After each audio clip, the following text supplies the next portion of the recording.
उलट त्यांनीच पोलिसांनी हिच्या विरोधात साताऱ्याचे जे सीएस आहेत त्यांना एक तक्रार दिली, त्याचा आपल्याकडे हे नाहीये, प्रिंट नाहीये. तर हो, ती फोन मध्ये आहे, प्रिंट आउट नाहीये सर अवेलेबल. तर ती तक्रार तिच्या विरोधात केली आणि त्याच्यात असं सांगितलं की तीच उलट काम करत नाही, रिपोर्ट देत नाही, असं तसं, की आरोपी जेव्हा फिट असतील तेव्हाच ती फिटनेस देईल असं नियमानुसार आहे. पण आरोपी फिट नसताना त्याचा बीपी वाढलेला असेल किंवा एकदम कमी झाला असेल, ज्याला ऍडमिशनची गरज आहे, हॉस्पिटलमध्ये ट्रीटमेंटची गरज आहे, अशा पण लोकांना ते आणि तुमच्यावर उद्या चौकशी बसते असं सांगितलं. त्यावर तिथले जे MS आहेत धुमाळ सर, त्यांची पण साईन आहे. मग 13 ऑगस्टला हॉस्पिटलमध्ये चौकशी, तर त्यामध्ये पूर्ण चौकशीच्या खुलासामध्ये त्यांनी सविस्तर 4 तारखेचं वर्णन केलं, ज्यावर चौकशी विचारली होती.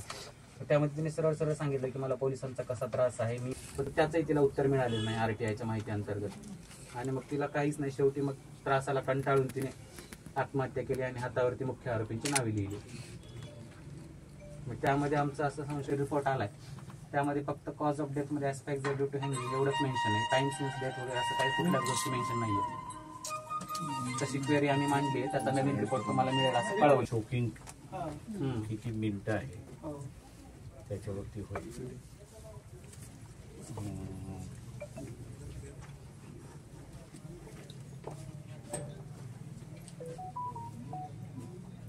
'मस्क्युलर फॉरेन्सिक झाली का मस्क्युलरची? त्यांनी मी तिथे नव्हतो, त्यांचे आम्हाला त्याचा ऑटोप्सी रिपोर्ट फक्त म्हणजे तेवढंच, फक्त आम्ही तिथे गेलो होतो तेव्हा दाखवला, तर दिला वगैरे नाहीये त्यांनी. असं असतं की 2 गोष्टी हँगिंग होत आहे, मला मसल्स जे आहेत ते रप्चर करायचे, तुम्हाला माहिती आहे, प्रोटिओलिसिस वगैरे झालेले त्याबद्दल. पण ते आणि नंतर विसरा वगैरे सेंड केले केमिकल अनालिसिससाठी, एवढं सांगितलंय. अनलेस पॉइझन असेल तेच तरच येणार.